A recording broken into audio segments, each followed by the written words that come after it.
Gusto mo rin ba na mala pro player ang paggamit ng sniper katulad neto? At ito ang 4 settings para lumakas sa paggamit ng SR. Setting number 1, ADS button for rotation.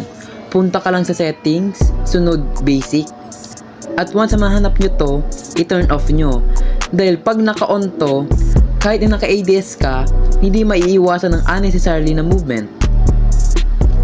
So pag naka-off to, hindi na magiging shaky ang pag-scope mo.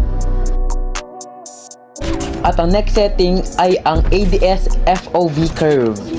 Ang purpose nito ay pag naka-on yan, wala na yung animation na pati yung buong screen ay nagzo-zoom in.